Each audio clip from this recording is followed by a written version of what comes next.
Welcome to the very first episode of the Legally Hers podcast. I am Pratiksha Ullal, your host, and this podcast is produced by the Vidhi Center for Legal Policy. Legally Hers is a series of conversations where we explore the law, not as an abstract construct, but as something that shapes women's everyday lives. Together, let us trace the historical emergence of laws crafted without the female gaze and explore the economic and sociological consequences of excluding women's lived realities from these laws as seen even to this day. And we ask a bold question. What would law look like if it were designed around women's lived experiences? In this podcast, we dare to explore those possibilities. So join us as we explore the law and reimagine it to be legally hers.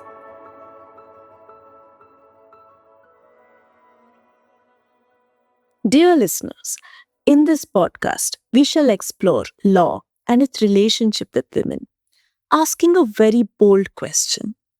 What would law look like if it were designed around women's lived experiences? What if women's experiences were treated as the norm and not as special cases? Let us explore, dear listeners, during this podcast, how such laws would look like. I am truly honored that you have chosen to join me on this journey into territory that has too often remained unexplored or treated as a peripheral, the space where female consciousness is not an afterthought to the law, but a vital force capable of shaping it. Dear listeners, I invite you to one of my foundational reflections in an ongoing journey of exploring the female consciousness, one that led me to the very idea of applying a female gaze to the process of lawmaking, and that gradually led me to imagine what lawmaking might look like through a female gaze. Dear listeners, I recall sitting in the courtroom once, and in a quiet moment, I observed the figurine of the Lady Justice in court. While I had seen this figurine countless number of times, my mind instinctively traveled back to law school, where we were taught what this blindfold meant. It means justice is impartial. It means that when the Lady Justice wears a blindfold, she does not see who is before her, but imparts justice, which is impartial. Then, dear listeners, I realized something that had never struck me before, that she holds the very scales of justice, and yet, as a woman, her eyes are bound. Dear listeners, I realized that much like the Lady Justice herself, I realized that the law can be blind too. Blind not in the noble sense of impartiality, but blind to context, blind to lived experiences of women, and blind to the structural inequalities that shape women's lives. The law often claims neutrality. It speaks in a gender neutral language. But, dear listeners, neutrality can sometimes mark exclusion. If the foundations of law were shaped in spaces where women's voices were absent or marginalized, then the blindness of the law may not produce fairness. It may produce inequality. So, I began to wonder, what if law were allowed to truly see through what I call the female gaze? And perhaps the future of law itself depends on its willingness to open its eyes. This reflection, dear listeners, was really the starting point. It opened up an ongoing inquiry, one that pushed me to think about what it would mean to apply a female gaze to the very process of lawmaking. Not just asking, are women protected by the law? But asking something deeper. Does the structure of law actually reflect how women move through the world? Does it take into account invisible labor, the expectations placed on women at work and at home, the constant safety negotiations and calculations that women indulge in, the quiet negotiations that shape everyday decisions? Dear listeners, this is the conversation I want us to have today. I would also like to say that this podcast was born from a question, I would rather say a series of questions that would never leave me alone. What happens when we stop asking how women fit into the law, but instead begin asking how the law might look if it were shaped by women's lived experiences? Dear listeners, this is more than a critique of the law. This podcast is about the reality of women's lives. It's more about imagining what law might look like if the female consciousness is integrated from the very beginning. What if the lived realities of women across caste, class, culture, sexuality, and ability were not treated as special interests, but as the very building blocks of lawmaking? And if law finally would recognize lived experience as expertise, can the law be reimagined as a structure that does not simply regulate women's lives, but actively expands their agencies? Dear listener, this is not just a legal discussion, it's a philosophical one, a social one, a deeply personal one to me. So, wherever you're listening from, whether you're a lawyer, a student, an activist, or simply someone curious about how laws and systems shapes our lives, I invite you to stay with me. This is the beginning of Legally Hers. Dear listeners, before we get into the premise of our conversation today, let me quote John Berger from his book Ways of Seeing. He says, and I quote, "We only see what we look at." Dear listeners, this made me realize that seeing is a very powerful and a deeply political act. For me, consciously choosing to see the world as a woman, to pay attention to the details of womanhood, has led to so many discoveries. Things that I once might have imagined or dismissed as ordinary began to feel political. A metro platform, a courtroom, a health worker's daily route, each space started to reveal whose experiences were pushed to the margins. For this, dear listeners, I would like to share a deeply personal observation. One morning, while traveling to work in Bengaluru, I saw a pregnant woman run from the lift to the woman's coach of the metro, which was at a considerable distance. Now, dear listeners, it may have looked ordinary, but watching her run felt deeply unsettling to me. It made me realize something, that our public transport systems aren't really designed with women at the center. And I found myself thinking and wondering, what if we did something as small and yet as radical as shifting the woman's coach to the center of the train? Closer to the lift, perhaps? It sounds like a minor logistical adjustment. But even that small shift, dear listeners, carries a powerful message. It says that we have paid attention. We have paid attention to how women move through the space. We have noticed pregnancy, caregiving, and mobility constraints. We have considered who needs easier access. And in that moment, dear listeners, something opened up for me. A bigger question came to my mind. If our infrastructure overlooks women's experiences, then does our law and policy do the same? Dear listeners, I read this fantastic book called Invisible Women by Caroline Perez.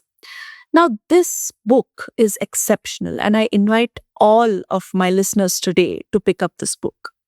Now, this book explains that the world is often built around a male default. Now, you may ask, dear listeners, that is this out of malice? Perez says no, it is not. And it's not out of malice, but because for centuries men were treated as the standard human being. As a result, data about how cities work, how jobs are structured, and how safety is measured is often based on male patterns of life. To showcase this, Perez shares an example from Sweden. Now, we look at how Sweden as a city cleared its snow. When we looked closely, we realized that Sweden prioritized major roads used mainly by commuters driving to work, which were statistically men. Sidewalks and pedestrian pathways used more by women juggling childcare errands, and multiple short trips were cleared much later.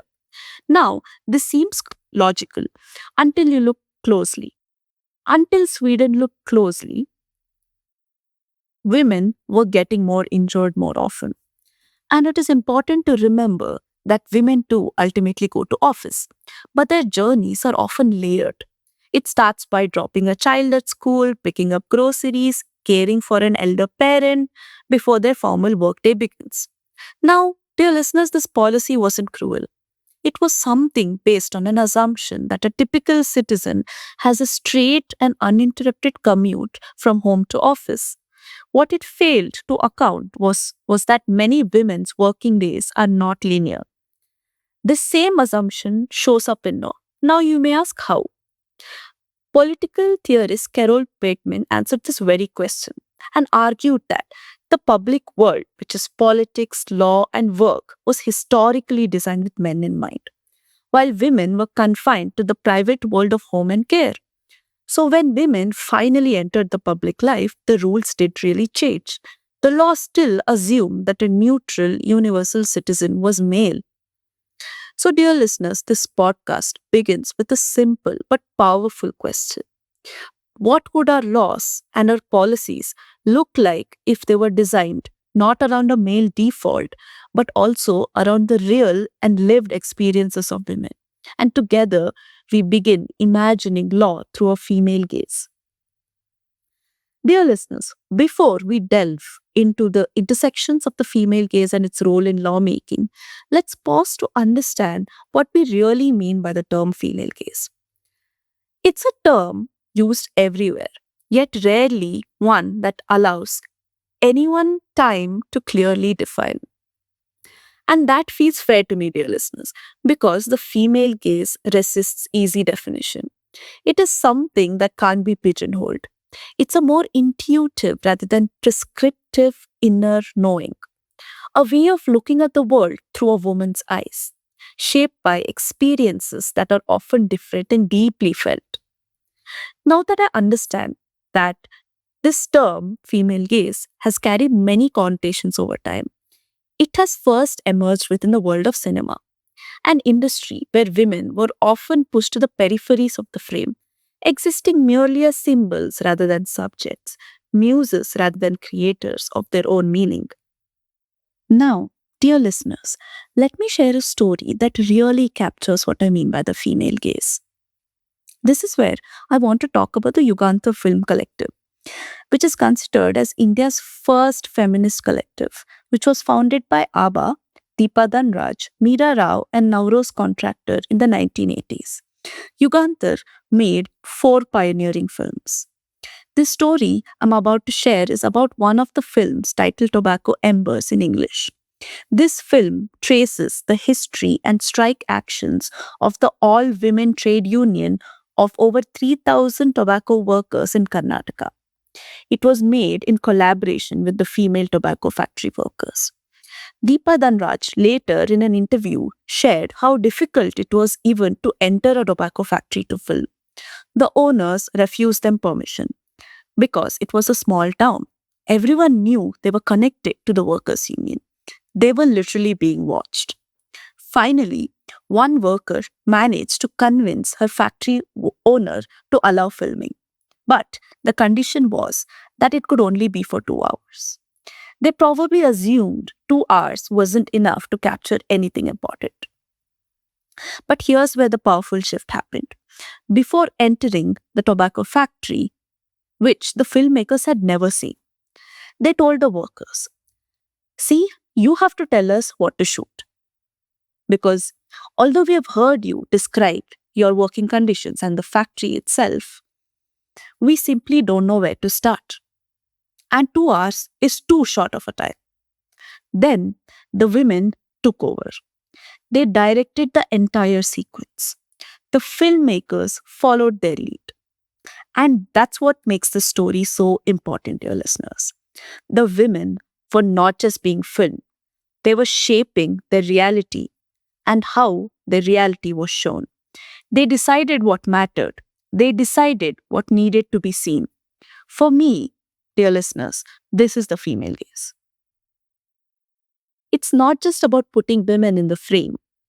It's about letting women decide where the lens should focus. And dear listeners, if we take this very idea beyond cinema, it becomes even more powerful. What if our cities were designed that way? What if our laws were drafted that way? What if, before making decisions, we asked women, what should we be looking at? What are we missing? For this, dear listeners, in another film titled Invoking Justice, directed by the award winning filmmaker Deepa Dhanraj, brings us even closer to the connection between the female gaze and the law. In Invoking the Justice, dear listeners, the camera follows the proceedings of what was described as the first female Jamaat, a space where Muslim women gather to interpret the Sharia law from the female perspective and from their own lived experiences. Here, they were reading, questioning, debating, and applying the laws for themselves. And when they did that, something shifted. This is where, dear listeners, the idea of the female gaze becomes deeply legal. In that Jamaat, women were not just objects of the law, they became interpreters. And when the interpreter changes, dear listeners, the meaning changes. This is the deeper connection that this podcast wants to explore. Not simply how women appear in systems of law, but how law itself transforms when viewed, questioned, and shaped through women's lived realities. Dear listeners, the same spirit, we also need to revolutionize how we look at the law. Of course, the process will not be the same, but the principle of co creation, which we saw from the Tobacco Embers film, can guide us here. Lawmaking must become more participatory, more attentive to lived realities, more willing to let women articulate their needs rather than merely being interpreted by institutional voices. Dear listeners, we must begin somewhere. For this, taking a cue from this collaborative spirit of the Yuganta Collective, I began to ask myself and really wondered what it would mean to listen before legislating. What would happen if instead of drafting laws and policies from a distance, we began sitting with the women whose lives were shaped by these laws and policies?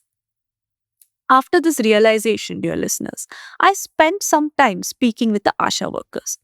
Now, for our listeners, ASHA workers are a part of India's vast network of community health workers, who are the very backbone of the public health system in both rural and urban spaces in India today. These women move constantly between homes, clinics, and government offices. They ensure vaccinations happen, they monitor pregnancies, they fill out forms, they calm fears, they carry medicines, paperwork, and emotional labor, often all at once. But, dear listeners, here is the deeper issue. Does the law fully recognize them as workers? They are often described as volunteers, dear listeners. They receive incentives, not salary. Their responsibilities continually expand, especially during public health crises such as the coronavirus pandemic. But their legal status remains fragile. The system depends on them, yet the law stops short of naming them as workers entitled to full protections of wages and dignity that the status would bring. And what stayed with me, dear listeners, was just not what they said, but how they said it. The texture of our conversations were layered. I could see, dear listeners, when they spoke, that exhaustion was mixed with pride, frustration was mixed with commitment. They spoke about having to walk long distances, about being on call at all hours, and about community trust and pressures from the superiors. They were holding up an entire public health system, and yet their labor remains deeply legally undervalued. This is where the female gaze, dear listeners, becomes crucial again. Now, if we look at ASHA workers through a bureaucratic lens, we see incentivized volunteers. If we look through their lived experiences and through the female gaze, we see essential workers whose labor sustains families, communities, and the state itself. Now, dear listeners, I want to leave you with a question. How do you see these ASHA workers and their labor? What do you feel? Are they workers or are they volunteers? Because how we see them may reveal something deeper about how our systems see them too. I simply invite you to pause and notice your instinct because the female gaze is all about your instinct. If you're serious, dear listeners, about rethinking lawmaking from a female standpoint, then we must find democratic ways to integrate this case into lawmaking. Now, dear listeners, this is what Legally Hers hopes to explore. Through this podcast, I want to center women's lives within legal conversations, using stories, films, myths, and lived moments as entry points to explore how law looks when viewed through a female gaze and how it changes when women are not just governed by it but actively shape it. Across episodes, we trace how women have negotiated, resisted, reshaped, and sometimes paid the price for legal reform. We unearth the bodies, quite literally, that lie beneath landmark judgments, the lives that were lost or fractured before the law was forced to move. Through this podcast, we discuss judgments, myths, and parliamentary debates with an unrelenting female gaze, one that refuses to look away from discomfort, contradiction, or complexity. This is not a podcast about neat answers. It's about co creation, it's about witnessing, about letting women experiences flow into spaces where they've been long excluded and seeing what changes they can do.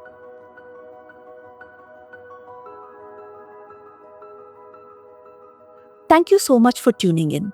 For our next episodes, we have an exciting lineup of academicians, a politician, and even a filmmaker. And together, we shall explore the female gaze and its importance in lawmaking. Please write back to us regarding any thoughts or insights you might have on how to integrate women's experiences into law study. I've also attached a set of readings and links that shall provide more information on the topics we discussed today. Please write to us should you have any questions or need any more further information. Thank you so much and stay tuned.